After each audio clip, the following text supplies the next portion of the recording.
Guys, ito nga po pala yung ating Lourdes. Nagtanim ako dito sa aking cute na pot.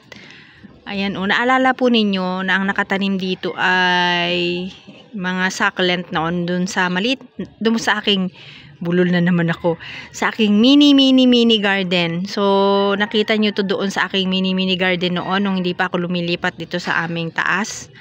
Ayan. Yun po ang nakatanim. Maliit po siyang masyado. Ayaw ng sakis dito mabuhay. So, ngayong 2025, naisipan ko lang na taniman ito kasi nakita ko wala nang nakatanim. Sabi ko, try ko kaya ang Lourdes. So, isang pirasong puno lang yung itinanim ko dito guys na Lourdes. Tingnan nyo. Ang Laguna, ilan na sila. Madami na. Yan, cute na cute talaga tong aking ano na to, pot o. Sobrang tagal na nito, ilang taon na rin dahil nabili ko ito sa ating binibilhan ng ano ukay-ukay o Japan surplus. O diba? Bagay si ano dito, si Lourdes. Gusto niya dito kasi lumago siya, guys. Cute na cute talaga siya, oh. Ganda.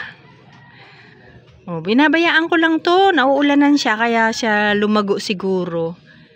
Ganda niya, oh. Ay, may butas po ito kung itatanong ninyo. Meron siyang butas. Ayan, oh. Buti po hindi nasira nung binutasan ko. Kasi marami tayong mga cute na mga tinatamnan. Yung iba po nabasag na eh. Kasi nung nagpaayos ako ng itong taas. So, kung saan saan napunta, nangabasag na po yung iba. So, buti na lang ito guys, hindi nabasag. Kaya tinamnan ko po ito ng Lourdes. Bagay siya dito kaya hindi ko na siguro papalitan ito ng ibang tanim. Lourdes na lang kasi lumalago siya. Kung masikip na at sobrang pangit na, saka babawasan na lang natin. Pero kung ayan naman, hindi pa naman siya masyadong puno, kaya ito na lang siya. Mukha siyang genie. Di ba? Ito yata po guys yung tinatawag kong genie. O meron pa akong isa. Kasi meron akong isang yung tinatawag na genie noon sa video ko noon nung nasa mini garden pa ako.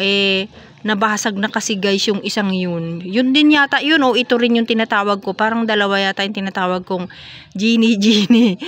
Ayan. So ito guys yung ating cute na pot na tinamnan ko ng Lourdes. So yan lang po ang aking share ngayon guys. Thank you for watching. Bye!